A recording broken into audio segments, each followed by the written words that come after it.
حبيبتي هي القوة ما لها ساعة كذا لحالها. لو إلها تحطي قد ما بدك خليها لين ما أرجع عليهم خلص. تعال. بدك شي غيره؟ لا. صحيح، أنت ليش ما بتدفعي سنة لقدام؟ دفعت لك سنة لقدام ولسه ما مرق له شهرين من السنة. مش هيك؟ يطلع عليكي كمان 100 ليرة زيادة مشان الكهرباء حبيبتي. تفضل. ايه. المسلسل لها كثير من الانتقادات بالجزء الأول، ولكن رغم كل هي الانتقادات هو أثبت جماهيرية كبيرة ومتابعة كبيرة.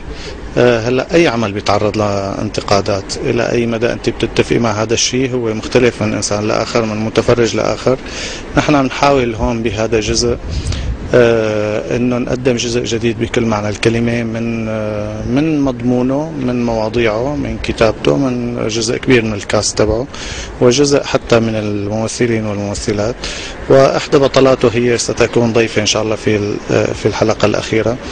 خطوط جديده دخلت على العمل، مثل صبيه جديده اساسيه بدور نسمه، هي الفنانه قمر خلف، تلعب البنت الخميله ان شاء الله. 4 3 2.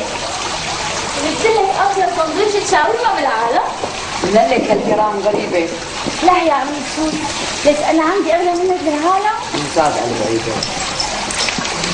بدي احكي معك بموضوع. الجزء الثاني من صبايا هو مختلف بعض الشيء عن الجزء الأول من ناحية الممثلين.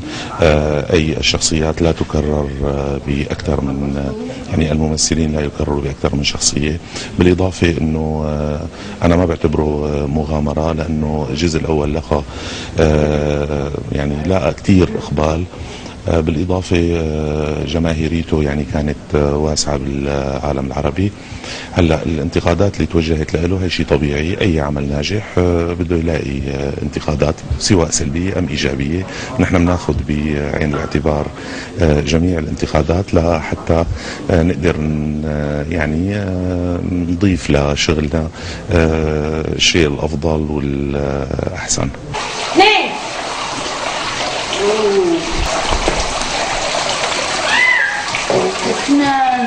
لك هلا اكلتي شو قصتي؟